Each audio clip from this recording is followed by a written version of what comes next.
Hey guys, I'm looking in the scriptures at priorities. The other day, a young man asked me a question. As a pastor, as an elder now at this point, what is, the really important doctrine? And I immediately said the love walk. Just, there are a lot of amazing doctrines, the doctrine of God, the doctrine of sin, and the doctrine of salvation, and so forth. But in Mark chapter 12, scribe came to Jesus. They were arguing with him, and recognizing that he had answered them well, asked him, what commandment is the foremost of all? Foremost. They're looking at Jesus as this rabbi, as a teacher.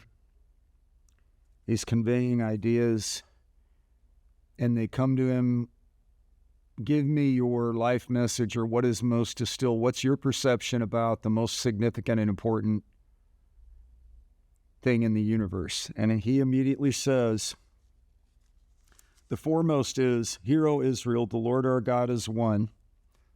That immediately eliminates polytheism and centers on monotheism. There's only one God. And you shall love the Lord your God. This one God, narrow in, be foremost. First of all, there's only one. With all your heart, with all your soul, with all your mind, and with all your strength. And he said the second is this, you shall love your neighbor as yourself. So let's just look at this for the next few days. Love is so important that it's actually, in 1 John chapter 4 and 5, equated to God himself. God is love. Let that bear in you. So then, what is love? Okay, you see Hallmark movies and you see, somebody loves their cupcake shop, or somebody falls back in love with their high school sweetheart that they ran into online, or they love their puppy, they love ice cream. I love ice cream, but not like this. This is agape love. Author C.S. Lewis, back in the 1940s, wrote about the four loves that he saw in the Greek language. 3 of them are in the Bible. They are eros, which is the love, the intimacy love between a husband and wife, the romantic love. Storge, which is a friendly, personable love. Phileo is a deeper brotherly love. And then agape is the God kind of love. And I heard Chuck Swindoll, the minister from California, Fullerton, California. He said, love is value.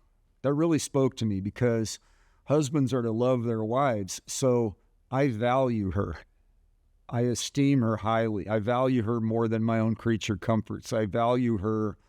I am to value her over myself. The Bible says, husbands, love your wives as Christ loved the church and gave himself up for her. So we're invited, as in marriage, into a sacrificial exchange where you're, according to Romans 12, trying to outdo one another and showing honor. So we live in a world where, because lawlessness has increased, many people's love has grown cold. We're seeing it unfold. When I was 12 years old in 1968, I saw RFK get assassinated. I saw MLK, Martin Luther King, get assassinated. I saw the Tet Offensive in Vietnam.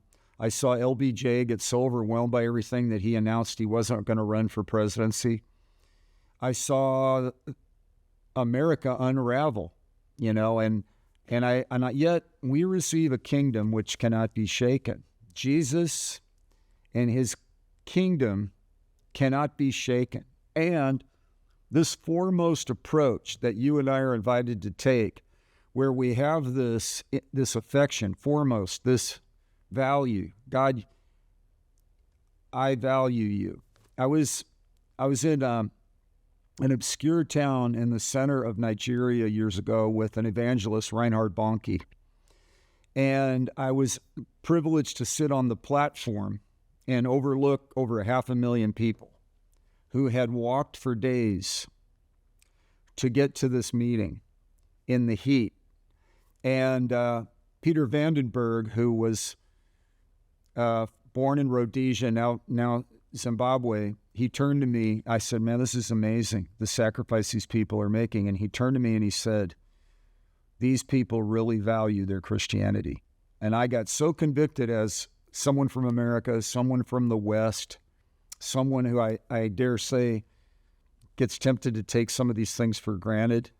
Really, like this verse, the foremost is love God with all your heart, your soul, your mind, and strength. We're going to talk more about this in the upcoming days, but I want to seed this with you today, you that are watching this, that as it goes off and you go into your routine, or you go to bed, or you go to work or school, whatever, that you bump up your affection for the Lord. Just begin to, love grows upon the continual confession of it. Just throw your head back and hands up and say, God, I love you because you first loved me.